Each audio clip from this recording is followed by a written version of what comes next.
सरकार की तानाशाही है, बीएसएससी की तानाशाही है और नीतीश सरकार की भी तानाशाही है। मुख्यमंत्री जी को जाके ज्ञापन दिया, बीएसएससी ऑफिस में दिया, उसके बाद आपको सड़क पे आंदोलन हुआ, तो सरकार को तो इस पे संज्ञान लेना चाहिए ना। जबकि हम लोगों की मांग तीनों शिफ्ट की परीक्षा रद्द कराने की थी, क्योंकि तीनों शिफ्ट का क्वेश्चन सोशल साइट्स पे वायरल था। तो जब क्वेश्चन बाहर लाना नहीं है तो क्वेश्चन सोशल साइट्स पे कैसे आ गया? तो इसलिए तीनों शिफ्ट की परीक्षा रद्द होनी चाहिए थी। 15 दिन के लिए जेल चले गए 11 फरवरी 2021 को। तो 15 दिन के लिए हम जेल चले गए, हमको अरेस्ट कर लिया गया, आंदोलन खत्म हो गया। उसके बाद कोई आंदोलन नहीं हो पाया, कोई लीड करने वाले नहीं थे। संगठन बनाने के लिए मैं अभी भी तैयार हूँ और हर जिला से हम चाहते हैं। किस प्रकार के ईमानदार लोगों की ईमानदार लोग ऐसा चाहिए जो निस्वार्थ भाव से काम करे। ऐसा नहीं कि हम आंदोलन में जाएं और मीडिया में आ जाए, उसके बाद हम छात्रों को ही गुमराह करना शुरू कर दे, कहीं से पैसा वसूलना शुरू कर दे, या कोई राजनीतिक पार्टी जाके ज्वाइन कर ले, माने राजनीतिक लाभ ले ले। तो इस तरह का नहीं होना चाहिए। तो अभी तक बहुत कम लोग ऐसे मिल पा रहे हैं। और एक दिलीप कुमार क्यों लड़ेगा? हर जिले से चाहिए 10-20 दिलीप कुमार। जो दिलीप कुमार कहने का मतलब जो इस तरह से लड़े, ईमानदारी से लड़े, निस्वार्थ भाव से लड़े, निडरता से लड़े और अपने अपने जिला का नेतृत्व करे, ताकि अगर हम लोग आंदोलन एक साथ करें तो हर जिला में आंदोलन हो, पूरे बिहार में आंदोलन हो। और उसी परिस्थिति में अगर दिलीप कुमार अरेस्ट भी हो जाता है, या मान लीजिए जैसे हम अभी बीमार थे, तो भी आंदोलन चलते रहता, हर जिला में नेतृत्व करने वाले लोग रहते। और बस दिशा निर्देश हमको देना था। परसेंटाइल सिस्टम हटा ना, वो 1 दिन के आंदोलन से 2 दिन के आंदोलन से हुआ परसेंटाइल सिस्टम, लेकिन उसमें भी सब लोग कोर्ट जाना चाह रहे थे। हमने रोका था कि हमें आंदोलन करने दीजिए, आपको कोर्ट जाने की जरूरत नहीं होगी। परसेंटाइल सिस्टम वापस हुआ। कोर्ट जाते क्या होता? कुछ नहीं होता कोर्ट से। हम तो अभी भी मांग कर रहे हैं सरकार से कि आप बाकी जो 2 शिफ्ट बचा है उसको भी कैंसिल कीजिए और पारदर्शी ढंग से परीक्षा लीजिए, पारदर्शी तरीके से। नहीं तो फिर इस परीक्षा का कोई मतलब पहले भी नहीं था। मैंने पहले भी कहा था ना कि इस परीक्षा का कोई मतलब नहीं, जिसमें ना आंसर बताया जा रहा है, ना क्वेश्चन दिया जा रहा है, ना आपको OMR शीट की कार्बन कॉपी दी जा रही है, ना कट ऑफ, ना मार्क्स। तो फिर परीक्षा का कोई मतलब नहीं रह जाएगा। अगर कैंसिल नहीं होता है ये एग्ज़ाम, तो फिर समझिए कि इन लोगों के लिए बहुत बड़ा ये मुसीबत बन जाएगा। ये 9 लाख अभ्यर्थी है ना, ये जितने भी नेता हैं, चाहे सत्ता पक्ष हो या विपक्ष हो, सबको इसका भरपाई करना पड़ेगा। छात्र युवा बिल्कुल अब ये चीज़ बर्दाश्त नहीं करें। नमस्कार, आप लाइव बिहार देख रहे हैं। मैं हूँ राजमोहन तिवारी। बिहार के प्रतियोगी परीक्षाओं में धांधली, भ्रष्टाचार और पेपर लीक के विरोध में लगातार लड़ाई होते रहती है। बीपीएससी और बीएसएससी का मामला अभी हाल का है। जिस प्रकार से पेपर लीक को लेकर छात्र सड़क पर उतरे, लड़ाई लड़ी, लेकिन नतीजा क्या रहा ये हर किसी ने देखा। बीपीएससी का मामला तो थोड़ा अब उतना तूल नहीं पकड़ रहा है, कई सारे उसमें बदलाव भी हुए हैं। लेकिन बीएसएससी अभी हाल की बात है, जब दिसंबर के महीने में परीक्षा आयोजित कराई गई थी। 3 पालियों में परीक्षा हुई। एक पाली का पेपर जो है वो पेपर लीक के वजह से रद्द किया गया। 2 पालियों का नहीं हुआ था। उसके बाद अभ्यर्थी सड़क पर भी उतरे, लंबा आंदोलन किया, लेकिन नतीजा कुछ भी नहीं निकला। और ऐसे में छात्र नेता दिलीप जो हैं वो लंबे समय के बाद एक बार फिर मीडिया से रूबरू हो रहे हैं। स्वास्थ्य इनका खराब था, दिल्ली में इलाज करा रहे थे, लेकिन अब एक बार फिर हमारे साथ हैं और इनसे चर्चा उन तमाम मुद्दों पर करेंगे। दिलीप, सबसे पहले ये बताइए, कैसा रहा इलाज, स्वास्थ्य कैसा है अब? देखिए, अभी 2 तरह की समस्या थी। एक तो ट्यूमर वाली बात थी कान में, और जिसका कि रेडिएशन से सर्जरी हुआ था। तो वो तो 1 साल बाद, अब फिर MRI होगा तो पता चलेगा। बुलाया गया 1 साल बाद उसके लिए दिल्ली एम्स में ही। और दूसरी समस्या कान में, उसी कान में, लेफ्ट कान में ही है कि सनसनाहट होता है, आवाज़ करता है और सुनाई में दिक्कत होती है, यानी कि कम सुनाई देता है और आवाज़ भी ठीक से पता नहीं चलता है। तो उसका अब 6 सप्ताह का दवा दिया गया है। ये दिखाए हैं इधर ही, 17 तारीख को या 18 तारीख को हम दिखाए हैं फरवरी में। तो उसका 6 सप्ताह का दवा दिया गया है, और अगर ठीक हो गया तो नहीं जाना पड़ेगा, अगर नहीं ठीक हुआ तो फिर एम्स जाना पड़ेगा। तो अभी 6 सप्ताह तो अभी दवा खा के देखते हैं। 4 जनवरी को आप लोगों ने पटना में एक बड़ा आंदोलन किया था बीएसएससी पेपर लीक के विरोध में। तीनों पाली की परीक्षा रद्द हो, उसके बाद आप गायब हो गए। अभ्यर्थी थोड़े आपसे नाराज भी हैं, कुछ आपके स्वास्थ्य को लेकर ईश्वर से कामना भी करते नजर आए। लेकिन इन सब के बीच अभ्यर्थियों के साथ जो हुआ, जो उनकी मांगों को नहीं माना गया, उसको आप कैसे देख रहे हैं? देखिए, तो सरकार की तानाशाही है, बीएसएससी की तानाशाही है और नीतीश सरकार की भी तानाशाही है। नीतीश सरकार में इसलिए कह रहा हूँ क्योंकि अभी नीतीश जी मुख्यमंत्री हैं। अगर उनके जगह कोई और मुख्यमंत्री होते तो उनके बारे में बोलते। तो सरकार को इस पे न्याय करना चाहिए था।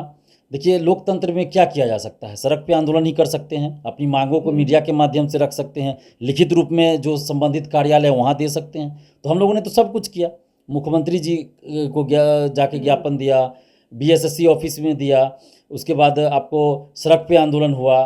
तो सरकार को तो इस पे संज्ञान लेना चाहिए ना, लोकतंत्र में यही होता है। और हम लोग 26 तारीख को जो पटना कॉलेज में मीटिंग रखे, उसके बाद जो रोड मार्च निकाले, तो रात में एक शिफ्ट का कैंसिल कर दिया गया, बाकी 2 शिफ्ट का कैंसिल नहीं किया गया, जबकि हम लोगों की मांग तीनों शिफ्ट की परीक्षा रद्द कराने की थी, क्योंकि तीनों शिफ्ट का क्वेश्चन सोशल साइट्स पे वायरल था। तो जब क्वेश्चन बाहर लाना नहीं है तो क्वेश्चन सोशल साइट्स पे कैसे आ गया? तो इसलिए तीनों शिफ्ट की परीक्षा रद्द होनी चाहिए थी। और जब एक शिफ्ट की परीक्षा इन्होंने रद्द किया कि हाँ इसका पेपर लीक पाया गया, जांच में या जैसे भी हो सही पाया गया, जो इसका कहना है, बीएसएससी का कहना है, तो जब एक शिफ्ट की परीक्षा को आपने मान लिया कि सही से नहीं हुआ, पेपर लीक हो गया, तो जो लोग इसमें शामिल थे, जिस सेंटर पे ये लीक हुआ, तो क्या उस सेंटर पे दोबारा नहीं इस तरह की घटना हो सकती है? भले वो सामने नहीं आया हो, सामने नहीं आना अलग चीज़ है, लेकिन पर्दे के पीछे से बहुत कुछ होता है। तो उस सेंटर पे हो सकता है सेकेंड सिटिंग में भी इस तरह की गड़बड़ियाँ हुई हो, थर्ड शिफ्ट में भी हुआ हो। तो और सबसे बड़ी बात कि जब क्वेश्चन लाना नहीं तो सोशल साइट पे आया कहाँ से क्वेश्चन? तो इसका मतलब है कि आपका एग्जाम सही तरीके से नहीं हुआ।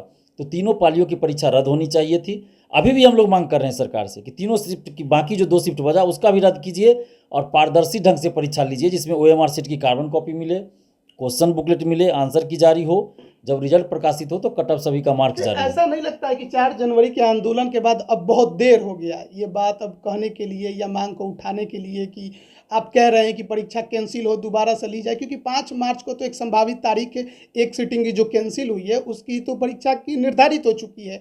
तो ऐसे में अब आपको लगता है कि इस पर कुछ होने वाला है? देखिए, 4 तारीख के बाद 4-5 दिन तक मीडिया में खबर चलती रही, हम भी मीडिया के माध्यम से इस चीज़ को आवाज़ उठाते रहे। और उसके बाद था कि एम्स में मेरा नंबर लगा हुआ था, और सबको पता है कि एम्स में नंबर लगाने में कितना दिक्कत आती है, जल्दी मिलता नहीं है। तो मेरा जो इलाज हुआ वो अगस्त सितंबर में ही होना था, लेकिन उस समय परसेंटाइल वाला आंदोलन हो गया तो हम नहीं जा पाए। उसके बाद फिर छठ के समय हम गए थे, छठ से पहले दिल्ली एम्स गए थे, तो उस समय था कि गामा नाइफ सेंटर जो न्यूरो सर्जरी डिपार्टमेंट का, उसमें हमको फिर से नंबर लगाना था।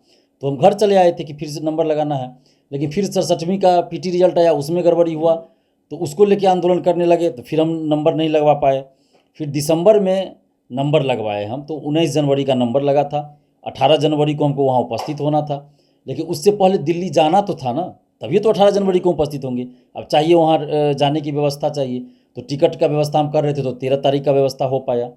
तो 13 को हम यहीं से गए थे, 14 को पटना दिल्ली पहुँचे, तो और 18 को 19 को मेरा इलाज चला। उसके बाद वहाँ रेस्ट में थे डॉक्टर की सलाह पे। फिर कान का दिखाना था अलग से, ट्यूमर का हुआ रेडिएशन से, फिर कान का दिखाना था, तो उसके चलते हमको वेट करना पड़ा। फिर नंबर लगा तो 17 फरवरी को दिखाएं, 17 या 18 फरवरी जो भी हो, 17 फरवरी शायद है, उस दिन दिखाए। फिर 6 सप्ताह का दवा दिया गया, तो अभी भी 6 सप्ताह तक हमको दवा खाना, अगर नहीं ठीक हुआ तो फिर जाना पड़ेगा एम्स। तो इस वजह से हम आंदोलन नहीं कर पाए 4 जनवरी के बाद। ये सब तो ठीक है कि आपको इलाज की ज़रूरत थी और अच्छा ज़रूरी है कि इलाज जो है वो समय से हो, लेकिन क्या ऐसा लगता है कि वो संगठन का अभाव हुआ बिहार में या कहिए पटना में, जिस वजह से आपके जाने के बाद पीछे कोई उसका नेतृत्व आंदोलन का नहीं कर पाया और अभ्यर्थियों की आवाज़ उस हिसाब से बाद में नहीं उठ पाई? देखिए, ये तो कमी है, इस चीज़ को मैं एक्सेप्ट करता हूँ पहले से भी, कि हम प्रयास भी पहले किए हैं कि कोई इस तरह का संगठन बिहार में बने, ताकि जैसे कि एक बार हुआ कि हम अरेस्ट हो गए थे, 15 दिन के लिए जेल चले गए 11 फरवरी 2021 को। तो 15 दिन के लिए हम जेल चले गए, हमको अरेस्ट कर लिया गया, आंदोलन खत्म हो गया। उसके बाद कोई आंदोलन नहीं हो पाया, कोई लीड करने वाले नहीं थे। तो वो समस्या पहले भी हुई, बाद में भी होती रही। तो हम इसी चीज़ को लेकर एक संगठन बनाने का प्रयास किए, लेकिन उसमें एक्टिव लोग नज़र नहीं आए। जैसे होता है ना कि भाई आप संगठन बनाइएगा तो उसमें कुछ एक्टिव लोग चाहिए जो थोड़ा ईमानदारी से काम करे। बेईमान लोग तो बहुत जुड़ रहे हैं, लेकिन बेईमान लोग को हम रख नहीं सकते हैं। दरोगा आंदोलन के समय भी कुछ लोग जुड़े, दिखाए कि हम आपके साथ देंगे हमेशा, लेकिन बेईमान निकल गए, तो उन लोगों को हम साइड किए। बाद में भी कई लोग आए BPSC आंदोलन में, तो वो इसलिए आए कि आंदोलन में आके हम चेहरा चमका ले और उसका नाजायज़ फ़ायदा उठाए, तो उन लोग को भी हम साइड किए। तो ईमानदार लोग मुझे चाहिए। संगठन बनाने के लिए मैं अभी भी तैयार हूँ और हर जिला से हम चाहते हैं। किस प्रकार के ईमानदार लोगों की ईमानदार लोग ऐसा चाहिए जो निस्वार्थ भाव से काम करे। ऐसा नहीं कि हम आंदोलन में जाएं और मीडिया में आ जाएं, उसके बाद हम छात्रों को ही गुमराह करना शुरू कर दे, कहीं से पैसा वसूलना शुरू कर दे, या कोई राजनीतिक पार्टी जाके ज्वाइन कर ले, माने राजनीतिक लाभ ले ले। तो इस तरह का नहीं होना चाहिए। तो अभी तक बहुत कम लोग ऐसे मिल पा रहे हैं। तो हम तो आपके चैनल के माध्यम से जब आपने सवाल किया, हम अभी भी आह्वान कर रहे हैं। और हमने 4 जनवरी के बाद हमने अपने फेसबुक और यूट्यूब पे लाइव आके भी कहा था कि हम हर जिला से चाहते हैं कि कुछ ईमानदार लोग साथ आएँ। और एक दिलीप कुमार क्यों लड़ेगा? हर जिले से चाहिए 10-20 दिलीप कुमार। जो दिलीप कुमार कहने का मतलब जो इस तरह से लड़े, ईमानदारी से लड़े, निस्वार्थ भाव से लड़े, निडरता से लड़े। तो हमने तो आह्वान भी कहा था, लेकिन कहाँ कोई मुझे फ़ोन भी नहीं किया कि हाँ हम आपके साथ लड़ने के लिए तैयार हैं। हम तो हर जिला से चाहते हैं कि कुछ लोग आवे और अपने अपने जिला का नेतृत्व करे, ताकि अगर हम लोग आंदोलन एक साथ करें तो हर जिला में आंदोलन हो, पूरे बिहार में आंदोलन हो। और उसी परिस्थिति में अगर दिलीप कुमार अरेस्ट भी हो जाता है, या मान लीजिए जैसे हम अभी बीमार थे, तो भी आंदोलन चलते रहता। हर जिला में नेतृत्व करने वाले लोग रहते और बस दिशा निर्देश हमको देना था और वो लोग अपना आंदोलन करते। लेकिन अभी वैसा कोई मिल नहीं रहा। दो चार लोग आए भी तो वो लोग किसी न किसी पार्टी से जुड़े हुए हैं और वो बस उनका मकसद समझिए कि बस था चेहरा चमका ले और उसका राजनीतिक फायदा उठाए। अब बीएसएससी का ये जो मुद्दा है अभी 2 पालियों वाला, वो अभी कोर्ट में भी शायद पहुंचा हुआ है। तो ऐसे में क्या लगता है, अभ्यर्थी कुछ उम्मीद लगाएं? देखिए, अब तो ये कोर्ट में जब चला गया मामला तो उसमें हम लोग तो कुछ बोल नहीं सकते ना। कोर्ट में जब गया तो अब तो कोर्ट जो डिसीजन देगा उसी पे बात होगी आगे की क्या है। लेकिन 2-3 लोग ग्रुप में गए हैं, 2-3 लोग गए हैं कोर्ट। 1-2 और फ़ोन किए थे, वो बोल रहे थे हम भी कोर्ट जाना चाहते हैं। तो देखिए, हम पहले भी कहे थे बीपीएससी आंदोलन के समय, दरोगा आंदोलन के समय भी और बीएसएससी आंदोलन के समय भी, कि हम किन्हीं को आंदोलन करने से या कोर्ट जाने से तो रोक नहीं रहे हैं। लेकिन हमारा जो अपना काम करने का तरीका है वो हम अपने अनुसार ही करेंगे, क्योंकि हमारा लंबा अनुभव रहा है छात्र आंदोलन का, कोर्ट में जाने का। हम दरोगा बहाली के मुद्दे पे भी कोर्ट गए थे, बीपीएससी के मुद्दे पे भी 64वीं में कोर्ट गए थे। तो हम देख चुके हैं कि कैसे क्या होता है। अब सार्वजनिक रूप से हम बहुत चीज़ नहीं बोलना चाहते हैं, कहना चाहते हैं कुछ नहीं होता है, बस आप बोल ही दिए बेनतीजा। हाँ, तो हम क्यों बर्बाद करें, समय बर्बाद करें, पैसा बर्बाद क्यों करें स्टूडेंट्स का। हमने दरोगा बहाली में देखा ना, बीपीएससी में जब ये किताब में लिखा हुआ चीज़ को नहीं माना गया पटना हाई कोर्ट में, तो उसी समय से हमारा ये मतलब वो लगा कि समय भी जाता है, पैसा भी जाता है, तो इसलिए हम कोर्ट नहीं जाते हैं। जिनको जाना है जाए। तो आगे अभ्यर्थी क्या सोचे कि अब दिलीप कुमार इस बीएसएससी मुद्दे को लेकर फिर आंदोलन करेंगे, लड़ाई लड़ेंगे, या अब ये मुद्दा दिलीप कुमार के लिए खत्म हो गया है? देखिए, हमारे लिए मुद्दा खत्म नहीं हुआ है। हम पेपर लीक के खिलाफ और धांधली सेटिंग के खिलाफ आज से नहीं लड़ रहे हैं, लंबे 6-7 साल से लड़ रहे हैं। और किसी भी आंदोलन का ये ज़रूरी नहीं है कि सब आंदोलन का आपको उसी दिन नतीजा मिल जाए, परिणाम मिल जाए। जैसे आप देखिए बीपीएससी में, देखिए लंबा आंदोलन हुआ, होते होते आज इतना हुआ कि सुधार तो हुआ है ना। कोई सोच नहीं सकता था कि इतना ज़्यादा सुधार होगा, इतना ज़्यादा सुधार कोई नहीं। शुरू में तो मेरा सब मजाक उड़ाते थे, मेरे क्लोज जो फ्रेंड, बेस्ट फ्रेंड जिसको आप कह लीजिए, वो लोग मेरा मजाक उड़ाता था।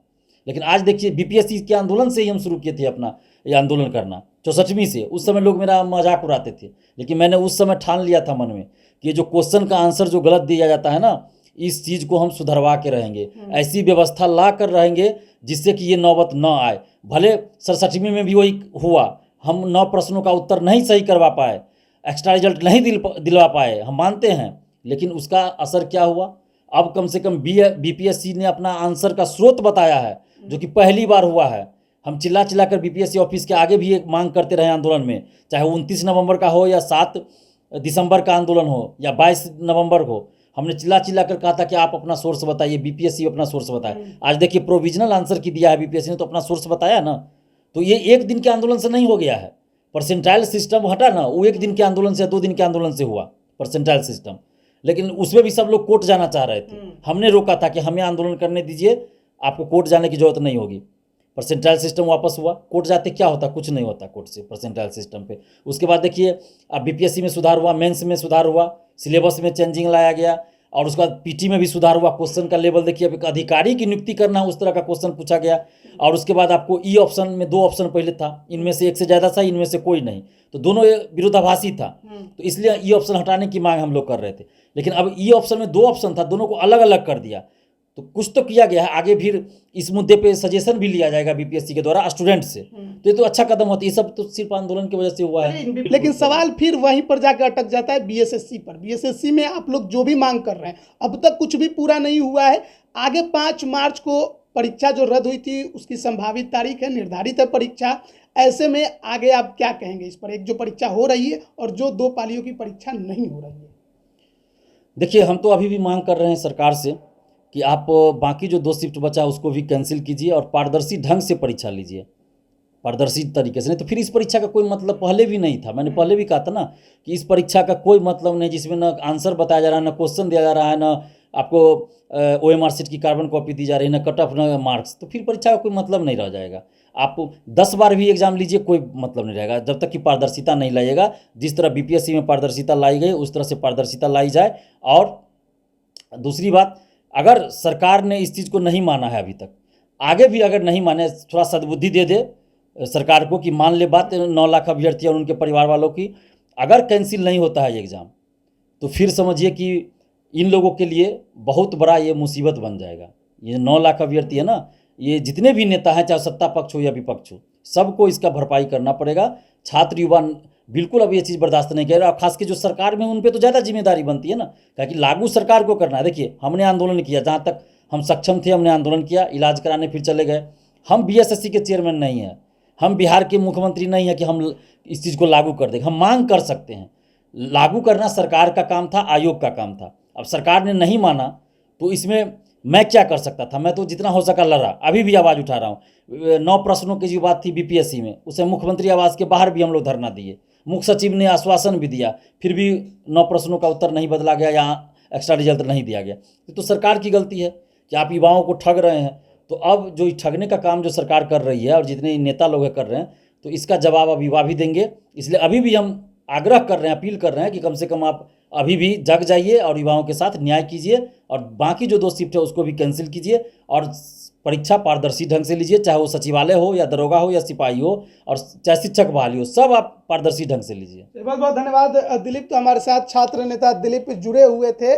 बिहार में प्रतियोगी परीक्षाओं में धांधली और भ्रष्टाचार के खिलाफ एक लंबी लड़ाई काफ़ी सालों से लड़ रहे हैं और ये लगातार हम देख भी रहे हैं। लेकिन सबसे ज़्यादा चर्चा बीपीएससी पेपर लीक और बीएसएससी पेपर लीक के बाद होते नजर आई। बीपीएससी में कई सुधार हुए हैं, लेकिन बीएसएससी में अब तक सुधार की कोई गुंजाइश भी नहीं दिखाई दे रही है। ऐसा लग रहा है कि अध्यक्ष महोदय ने भी काफ़ी कुछ ठान लिया है, लेकिन अभ्यर्थियों की जो मांग थी कि तीनों पालियों की परीक्षा रद्द करके फिर से नई सिरे से परीक्षा कराई जाए, क्योंकि उस पर अब उन्हें भरोसा नहीं रहा। लेकिन अब तक आयोग की तरफ से इस पर कुछ भी नहीं कहा गया। ऐसे में 5 मार्च को एक पाली जो कि रद्द हो चुकी थी उसकी परीक्षा कराने की संभावित तारीख दी गई है, लेकिन 2 पालियों का क्या, इस पर अब तक कोई भी अपडेट तक नहीं दिया गया।